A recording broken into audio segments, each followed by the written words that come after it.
Hoje eu quero ler com vocês um livro chamado Saber Perder, de Yolanda Reis. Tem ilustrações de Olga Queller e tradução para a língua portuguesa de Luiz Antônio Aguiar. Este livro é da coleção Leia para uma Criança, tá? Da Fundação Itaú.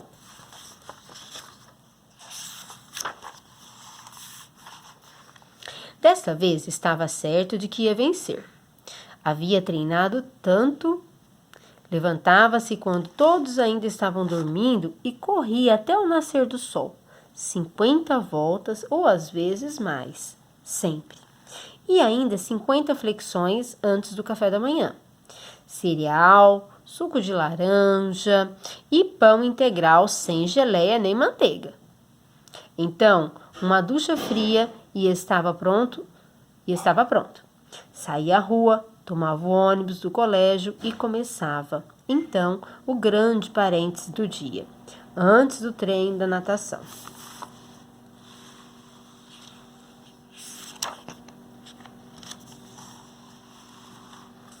Somente imaginando como seria o treino ao final da tarde, podia suportar a aula de matemática sempre à mesma hora.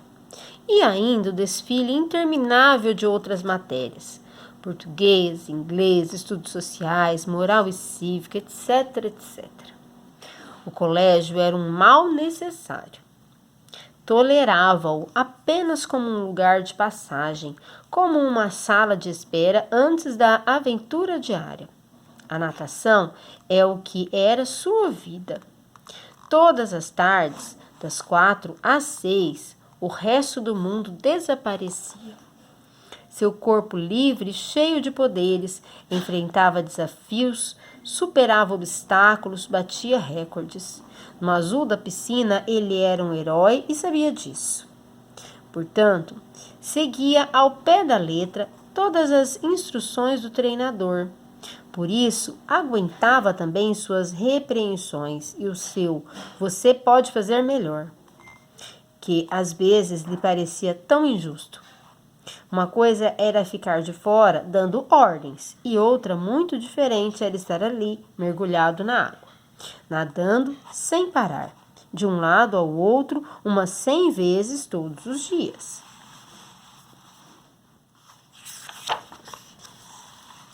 Valia a pena. Começou na equipe da escola primária, depois representou o colégio nas competições regionais, ganhou medalha de bronze e muitos lhe disseram que iria longe. Tem altas possibilidades, comentavam e falavam dele como se fosse um grande desportista. Algumas vezes acreditava, noutras pensava que não era para tanto. Dependia do seu ânimo, porque havia dias terríveis em que o mundo despencava e não conseguia ser, como se diz, um sujeito seguro de si mesmo.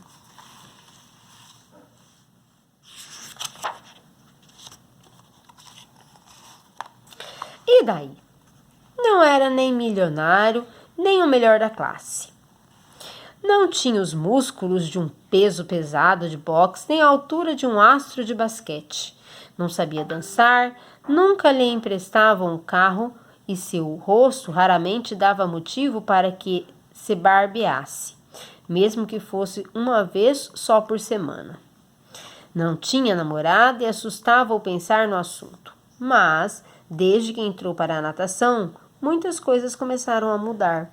Seus companheiros olhavam-no diferente, principalmente Natália, que era da torcida organizada do colégio. Os olhos de Natália, no fundo, sempre esperou por um milagre ou um golpe de sorte. E algo lhe dizia que havia chegado a sua hora. Dessa vez, no campeonato nacional, iria vencer. Havia treinado tanto.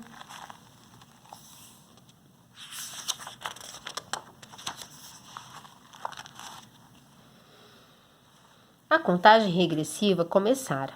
Primeiro faltava um mês, logo 15 dias e a seguir apenas uma semana. Até que finalmente chegou a hora, como chegam todas. E Quando se deu conta, estava ali, sentado, tremendo dos pés à cabeça.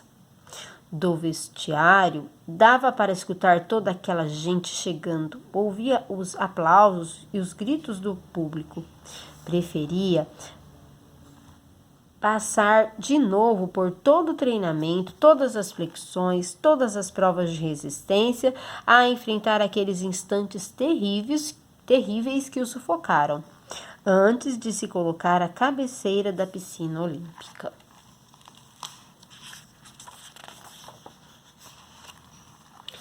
Teve vontade de fugir correndo. Desejou fervorosamente um terremoto ou uma bomba atômica. Quis morrer de tanto medo. Paralisado, ouviu o que chamavam no alto-falante, por seu nome completo. Frederico Neto, anunciou uma voz ao microfone. Não havia dúvida, era ele, o mesmo Frederico Neto de sempre. Como lhe soava estranho o seu nome.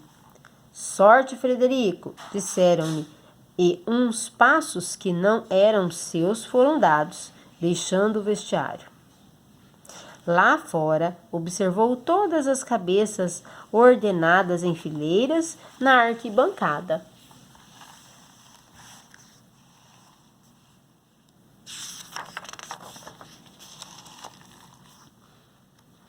Imagine que seja uma plantação de alfaces, havia aconselhado o treinador. Não olhe para os lados, concentre-se na piscina e pense que está sozinho. Mas ele não conseguia pensar. Ninguém é capaz de pensar diante de tanta gente. Lembrou-se de Natália, que vestia nesse dia uma mini saia e estava no meio do público.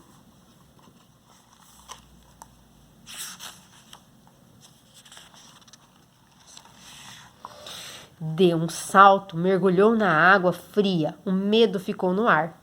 Tornou-se apenas um corpo lutando a cada braçada contra o relógio e contra a distância. Nadou melhor do que nunca. Juntou as forças de cada um dos seus músculos e nadou. Nadou com toda a sua energia, com toda a sua raiva, com toda a sua esperança. Com seus 14 anos às costas, nadou como se nesses instantes estivesse apostando o resto da sua vida. Mas não foi suficiente.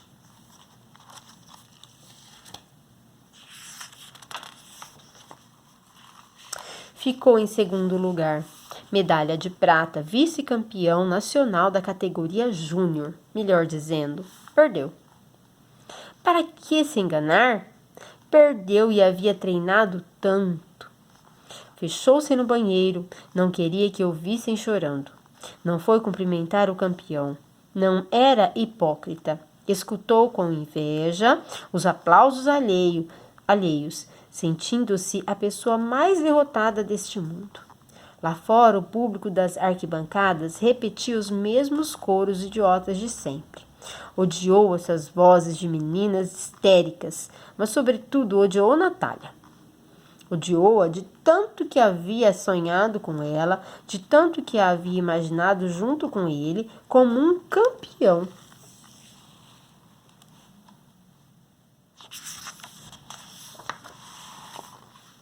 Pouco a pouco, as arquibancadas foram se esvaziando e o silêncio voltou a instalar-se na piscina olímpica. O rosto grande do treinador apareceu no vestiário e Frederico aproximou-se para escutar seu costumeiro sermão.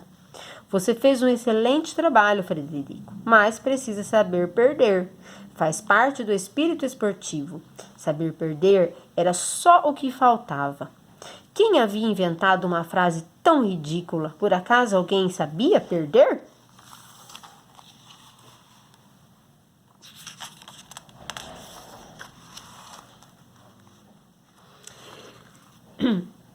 Não disse coisa alguma do que ruminou em pensamentos. Apenas escutou mudo. Estava com raiva e queria destruir tudo. Foi cruel e terrivelmente injusto com seus pais, que se aproximaram para consolá-lo e não tinham culpa de nada. Não permitiu um abraço, nem sequer uma palmadinha no ombro. Não queria vê-los nem pintados.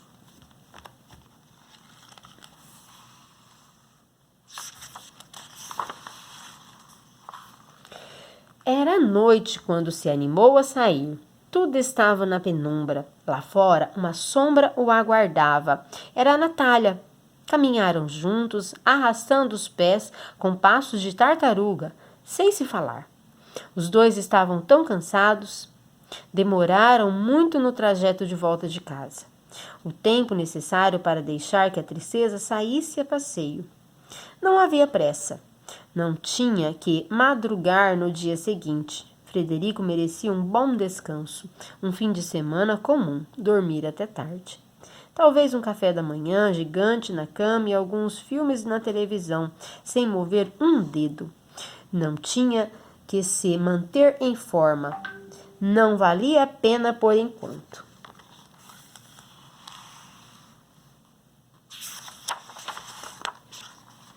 Depois, quem sabe?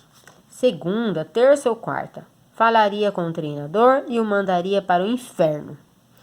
Ou pensaria já com a cabeça fria e sem raiva em prosseguir com os treinamentos. Era uma decisão muito difícil. Sim, senhor, porque chance ele tinha. Somente lhe faltou um pouco de sorte, alguns milímetros de sorte. E da próxima vez, com Natália torcendo por ele, tudo podia ser diferente. Estava certo que iria vencer algum dia.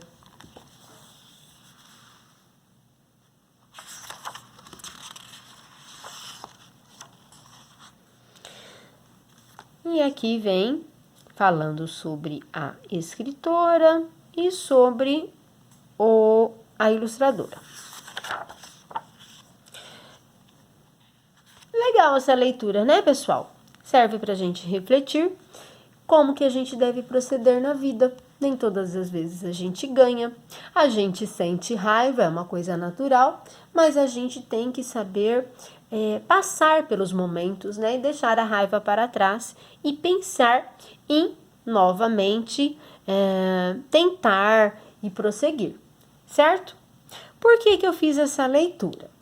Porque ler, gente, é muito importante. Quanto mais a gente lê, mais a gente treina, melhor a gente fica, a nossa dicção vai melhorando, a gente vai memorizando a escrita das palavras, tá certo? Então, leiam. Mesmo que a professora não passou como tarefa da escola uma leitura para vocês, façam leituras, tá? Sempre.